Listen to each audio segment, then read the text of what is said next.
예레미야 23장을 읽으면서 여러분 조금 다른 성경과 다른 점, 하나의 어떤 특징이 있다면 어떤 것이 있을까요? 예레미야 23장은요 24절 23절부터 계속해서 반복되고 있는 문장이 하나 있죠. 그뿐 아닙니다. 1절, 2절, 4절, 5절, 7절, 23절, 24절, 28절, 29절, 30절, 31절, 32절. 32절에는 두 번이나 나오는 문장. 뭐라고요? 여호와의 말씀이니라. 자, 그리고 33절부터는 그냥 여호와의 말씀이 아니라 여호와의 어떤 말씀? 엄중한 말씀이라고 표현을 하고 있죠. 그러니까 33절, 34절, 36절, 38절 네 번이나 하나님의 말씀을 엄중한 말씀이라는 표현을 하고 있습니다. 유독 예레미야는 왜 오늘 이 23장, 물론 23장뿐만 아니라 22장 24절에도 여호와의 말씀이니라 이렇게 시작을 하고 있는데요. 왜 예레미야는 여호와의 말씀이니라 이 말씀을 유독 많이 하고 있을까요? 우리는 이런 의문을 제기할 수 있어야 한다고 생각해 봅니다. 23장은 누구에게 전하는 메시지일까요? 먼저 이 1절부터 8절은요.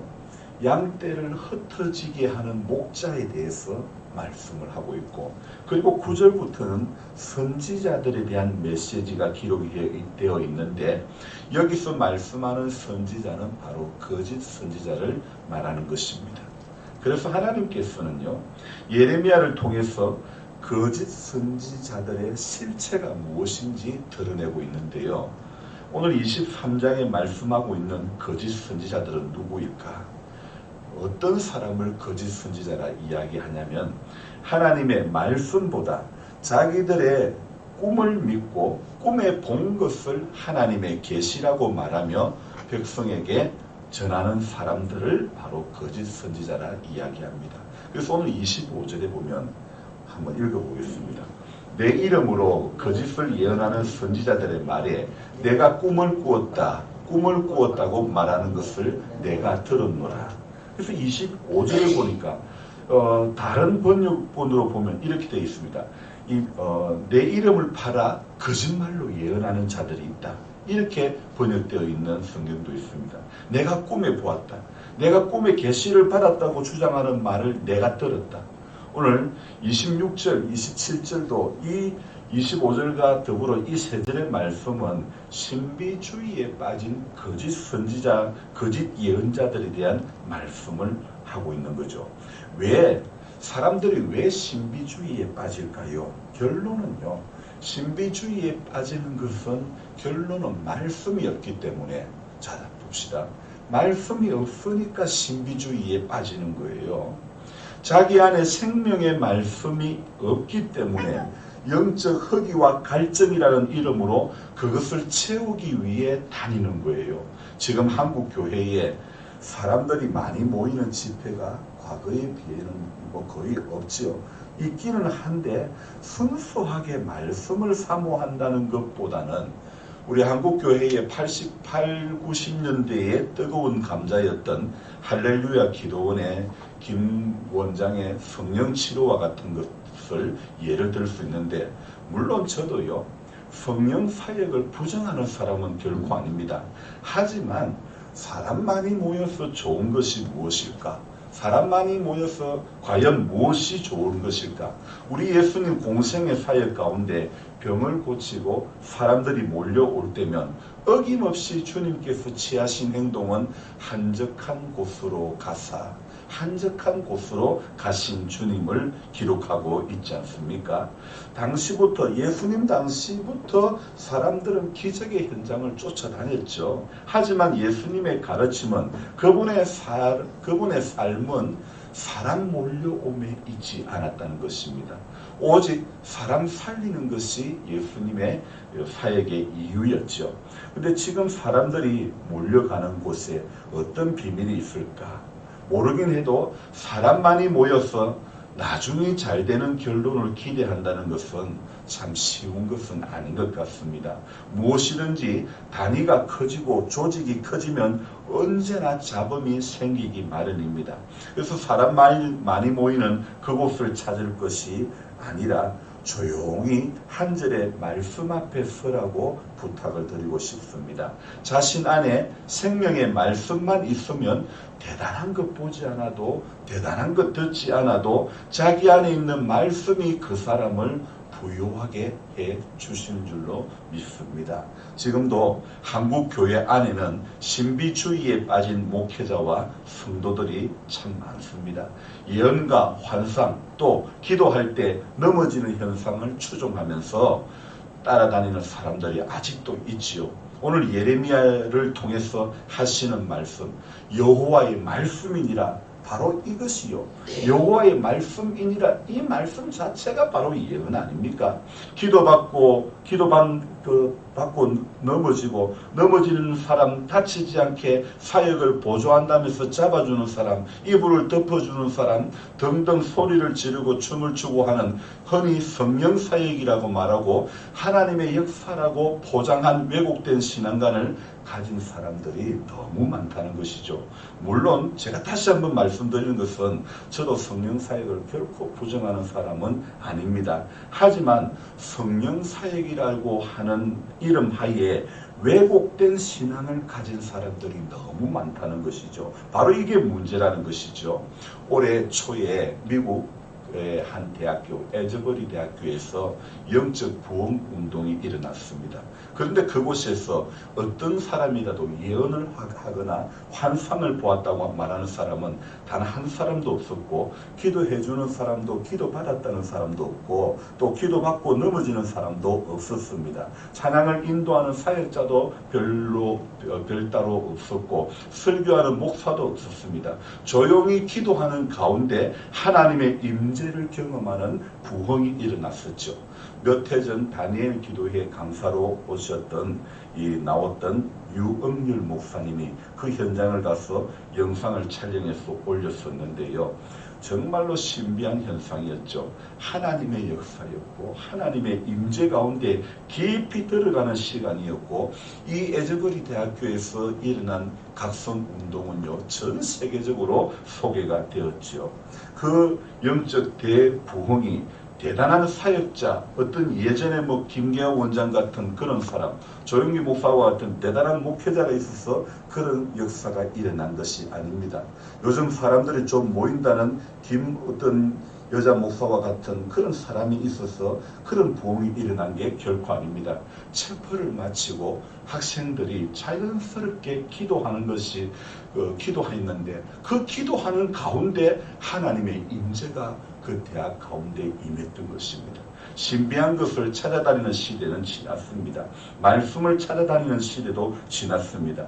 진짜 신비라는 것은요, 하나님의 손끝에서부터 시작되는 것이고 순종하는 내 손끝에서부터 시작되는 것이라고 생각합니다. 세상을 창조하시고 사람을 창조하신 그 자체가 신비인 것이고, 하나님이신 그분이 인간의 몸을 입은 것이 신비이고, 또 예수님이 십자가에 돌아가시고 부활하신 그 사건이 신비의 절정 아닙니까? 또 그뿐 아니죠. 하나님의 영이 사람 안에 역사하는, 즉 성령님을 보내주신 그 자체가 우리는 이미 신비의 최고의 절정을 경험한 것 아닙니까? 우리 이미 하나님 안에서 온갖 신비를 전부 다 경험한 사람들 아닙니까? 그러니 신비는 하나님께서 하시는 것이고 하나님께서 이미 해놓으신 일이고, 이보다 더 놀라운 일이 어디에 있겠습니까? 주님을 영접하고 이 신비를 경험한 사람은 이것 외에 다른 신비를 찾아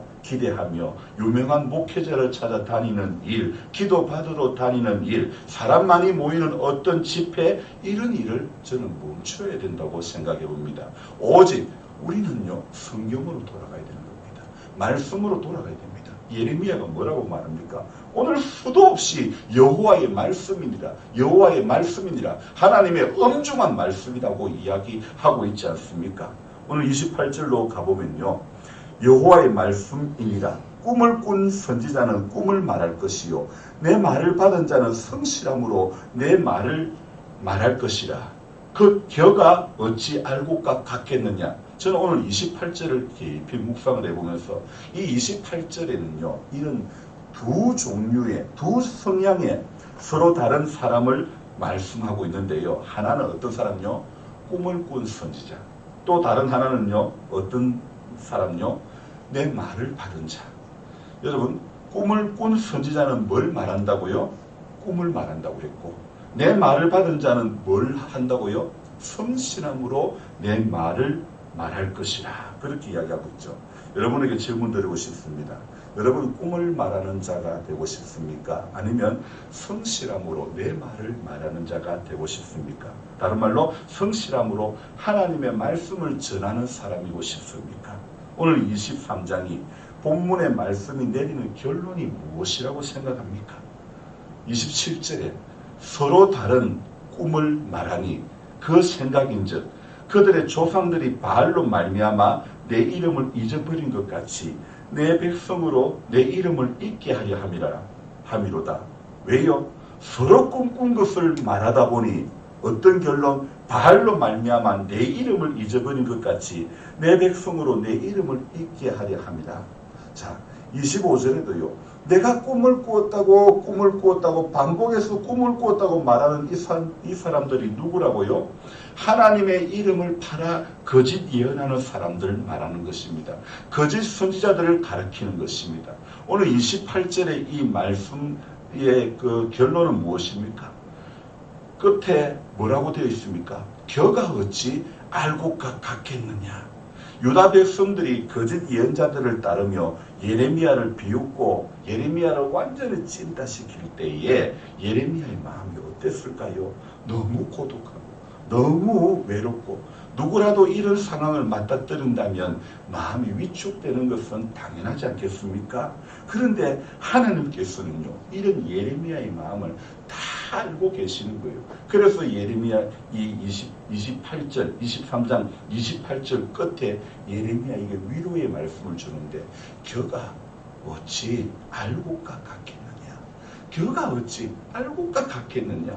이 말씀으로 예레미야를 위로해 주는 것입니다. 다른 말로 알곡과 쭉정이가 서로 무슨 상관이 있겠느냐. 어찌 겨가 알곡이 되겠느냐. 오늘 예레미야야 너는 알곡이다.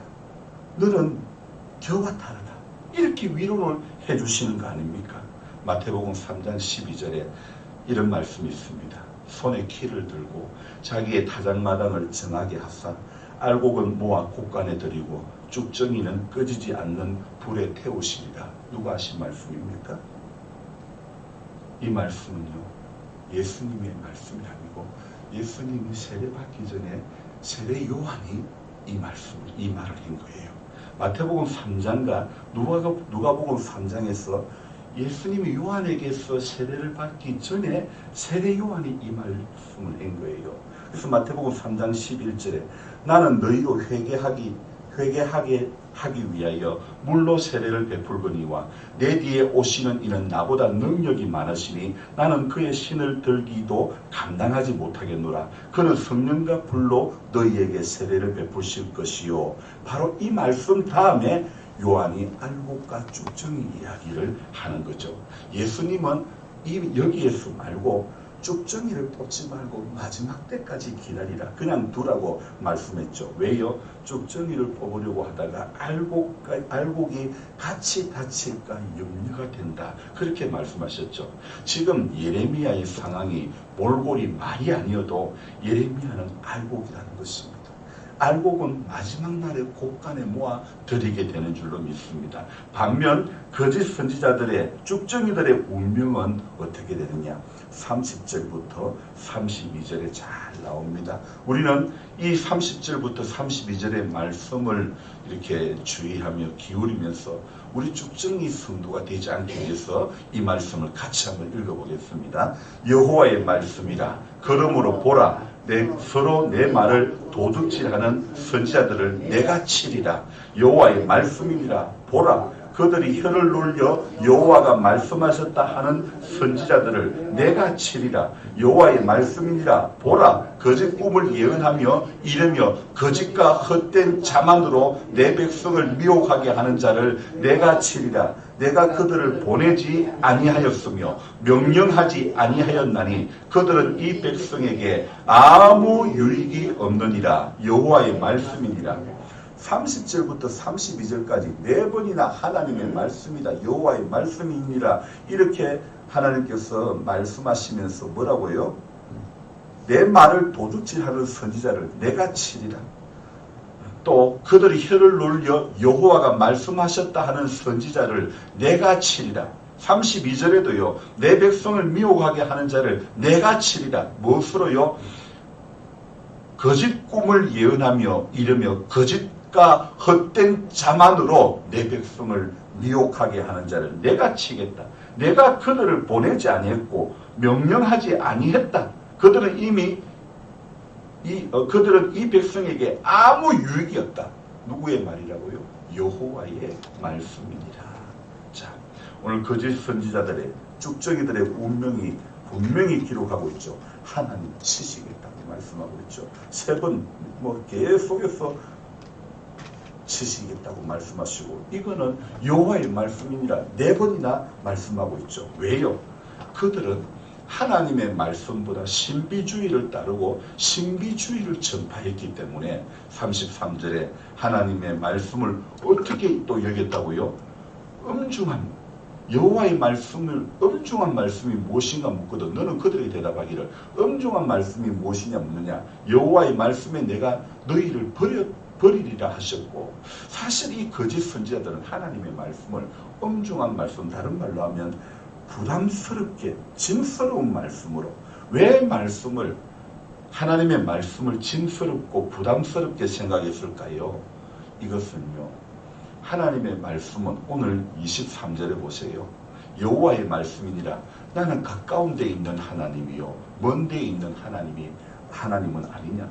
하나님은 가까이도 계시고 먼 데도 계시는 하나님인 줄로 믿습니다. 그런데 왜 사람들이, 거짓 선지자들이 부담스럽고 짐스럽게 여겼을까요? 이것은 자기들이 해결해야 된다고 생각했기 때문이죠. 하나님의 말씀을 자신들의 힘과 의지로 이루어내야 한다고 생각했기 때문에 무겁고 부담스러울 수밖에 없었던 것이죠. 바로 여기에서 율법주의가 탄생하는 겁니다. 인간은 절대로 하나님의 말씀을 100% 지킬 수가 없습니다. 그러므로 오늘도 겸손히 하나님의 말씀을 우리가 하나님 앞에 말씀 앞에 설 때마다 우리가 다 순종할 수 없고 지킬 수가 없기 때문에 하나님의 은혜를 구해야 되는 거죠. 우리 하나님께서 인간이 다 지킬 수 없는 죄인이라는 것을 아시죠? 그냥 하고 꼬랑지 내리는 겸손한 그 모습을 원하시는 것입니다. 어제 새벽에도 제가 말씀드렸지만 그냥 아빠, 처음 배우는 말이 아빠. 우리는 태어나서 육신의 부모로부터 아빠를 배우고, 그리고 살아가면서 이 천지 생사하고 모든 것을 주관하시는 우리의 주인 되신 그분이 내 아버지라는 사실을 오늘도 고백하는 것으로, 나는 100% 말씀을 다 지킬 수 없고 나는 100% 순종할 수 없지만 그분은 내 아버지가 되신다는 것을 오늘도 고백함으로 하나님 앞에 하루를 살아가야 될 줄로 믿습니다. 종이요, 주인의 말에 부담스럽다고 이런 것을 왜 시키냐고 어느 종이 거부할 수가 있겠습니까? 종의 신분에는 예만 있어야 하듯이 오늘 우리도 하나님의 말씀에 예만 할 줄 아는 그런 성도가 되어야 될 줄로 믿습니다. 기도하겠습니다. 하나님 아버지, 오늘 예레미야는 하나님의 말씀이니라, 여호와의 말씀이니라 수도 없이 반복을 하면서 거짓 선지자들에 대한 메시지를 전하고 있고, 또 양들을 흩어지게 하는 목자에 대한 메시지를 전해주고 있습니다. 하나님, 우리가 오늘 이 예레미야 23장을 통해서 다시 한번 생각해 보아야 될 것은 꿈을 말하는 자가 아니라 성실함으로 하나님의 말씀을 받은 자, 말씀을 다시 전하는 자, 그런 삶을 살기를 원합니다. 하나님, 그래서 오늘 이 하루를 살아가면서도 거짓 선지자들처럼 꿈만 말하는 자가 아니라 내 말을 받은 자는 성실함으로 내 말을 말할 것이라. 하나님, 예레미야가 외롭고 고독했을 때 겨가 어찌 알곡과 같겠느냐. 예레미야야, 너는 알곡이다. 오늘 우리에게도 너들은 알곡이다. 너들은 알곡이다고. 그래서 하나님께서 오늘도 우리를 알곡되게 해주시고 알곡 삼아주시고 알곡의 길을 걸어가게 하시려고 이 새벽을 깨워주신 줄로 믿습니다. 하나님, 언제나 하나님 앞에 서는 그날까지 한결같이 알곡 성도의 길을 걸어가게 해 주시옵소서. 하나님의 말씀을 경히 여기지 않기를 원합니다. 하나님, 오늘도 말씀이 하라는 대로 하나님 순종할 만한 믿음이 우리 안에 있기를 원합니다. 겸손으로 하나님 앞에 오늘도 이 하루를 살게 해 주시기를 원합니다. 하나님 아버지, 점점 이제 기온의 변화를 느낍니다. 주님, 우리 눈에 보이는 이 마을의 모습들도 바뀌어가고 있습니다.